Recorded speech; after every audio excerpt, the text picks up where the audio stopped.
Hey folks, welcome to another Passion for Sound audio review. Today we're going to be looking at the Meze Audio 99 Neo headphones. And you may recall recently I reviewed the 99 Classics headphones from Meze Audio. Now these are very similar models, so today's review is going to be more about what's different between the two, how they compare, and potentially which one you might want to choose. So I hope you enjoy the review. Let's get into it.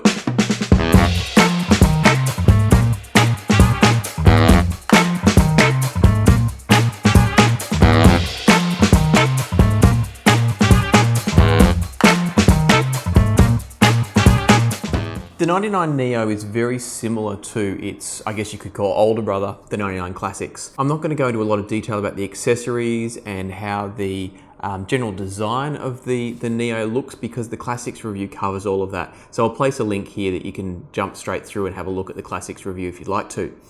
What I will point out though is some of the general overview features and some of the key differences between the two, and then talk a lot about the sound from the 99 Neo. So first of all, some of the general overview. These things are all the same between both headphones. They both come with these fantastic hard cases.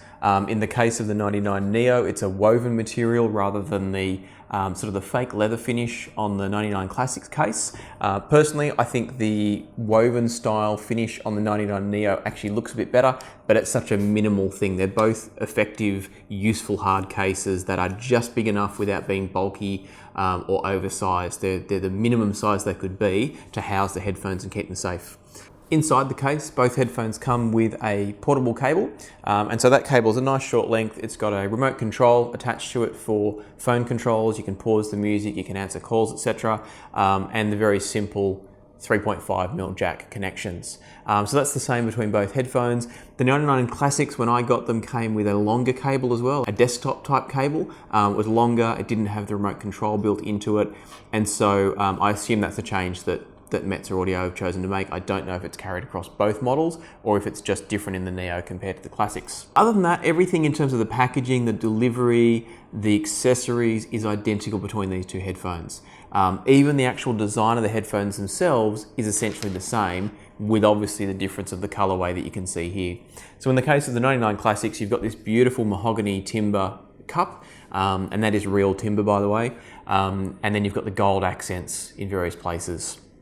In the case of the 99 Neo, you've got a plastic cup, and that may sound bad initially, but plastic can actually have its own benefits in terms of not being particularly resonant and therefore allowing the speaker driver to create the sound, not being reliant on the cup creating any of the sound.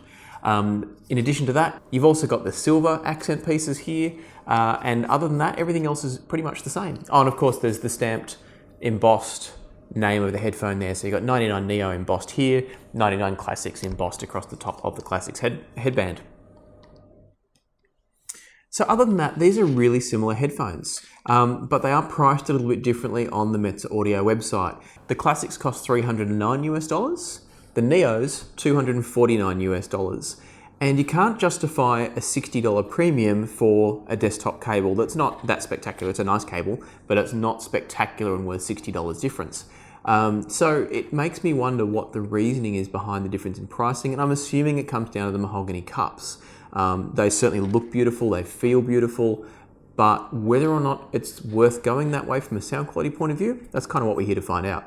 So knowing that they're both the same, let's talk sound, because that's what really matters. The Classics, in the review for those, I talked about the fact that they're a beautiful sounding headphone. They're quite warm, but they've just got a slight issue with the treble that left me just short of really loving them. I like them a lot, but I never quite fell in love with them because of that treble. The good news is the Neo completely solves that problem. The Neo was one of the few headphones that I've taken off after a listening session and immediately started thinking, I wonder when I can listen to these again. I enjoyed them that much. I wanted to come back, plug them in and enjoy 5, 6, 7, 8 more songs. They just have a beautiful, engaging sound, and it's because that treble has actually been fixed from what's in the Classics. So to me, you're paying $60 less, but you're actually getting a better sounding headphone. Looks, I'll leave that to you to decide, but sound, definitely the Neo. So let's talk a bit about what makes the Neo sound so good. The bass is fantastic from both models, and I'd say it's essentially identical. There may be slight subtle differences between the two, but it's really hard to pick out what that would be. So I'm going to say that the bass is identical between both, and that means they're both full, they're both solid and weighty, but with good decay, so there's not any bloom or slowness to the bass, it's just really solid and impactful. The mid-range, on the other hand, is where things start to get different. The mid-range from the 99 Classics, because of that treble issue that I mentioned, and it's a very subtle issue, but for me, it's just enough that it creates just a little bit of edginess or etchedness, if you like, at the top end of the mid-range from the Classics. Some people are going to love that because it gives you a sense of extra detail and extra clarity, but for me it started to border onto the, maybe not fatiguing, but it was making me work while I listened a little bit.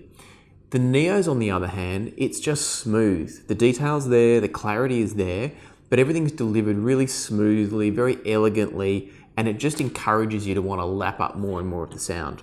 Interestingly, what I also found was that the soundstage for the Neos seems broader and more open.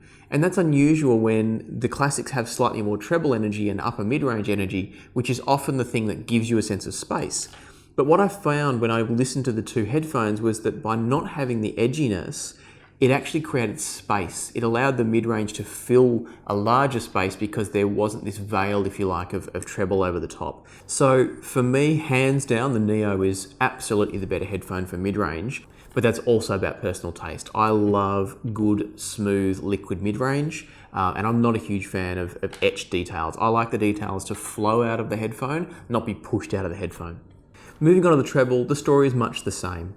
The Neo's treble is detailed, it's well articulated, it's clear, it's a little bit polite, but I mean that in a good way. It's not rolled off and softened, it's just not edgy. It hasn't got any tinniness to the sound, whereas I do find the Classics have just a little bit of edge that I don't quite enjoy. Now in my original review, I put that down to the fact that they use a Mylar driver, and Mylar, because it distorts as it moves, can cause that sound. Having said that, the Neo uses essentially the same driver concept. It is a different driver according to the specifications, the impedances are slightly different, so clearly the driver's been reworked, but ultimately it is a Mylar driver, it's just producing a better sound. Hopefully the folks at Meze Audio won't be too upset with me when I say that the $249 Neo headphones in my book are actually significantly better than the 99 Classics, based on my tastes. I find them warm, clear, clean, engaging. They get me tapping my foot. They get me really looking forward to listening to music. And that's what headphones are all about for me. The 99 Neos are not an analytical tool. You're not going to pull apart the music with them, but you are absolutely going to enjoy every detail, every nuance, and just have the music washing over you in a wonderful way. So if you're in the market for a $200 to $400 headphone of a closed design, I would absolutely recommend you check out Meze Audio. And more than that, I would absolutely recommend that you look at the 99 Neo. The Classic is great if you want a bit of extra detail and a bit of extra emphasis on the details, but overall I think the Neo just hits the mark as balancing detail and musicality in a beautiful, enjoyable way. If you found this review helpful, please hit the subscribe button and the like button, leave us any comments or questions down below, and we look forward to seeing you next time on Passion for Sound.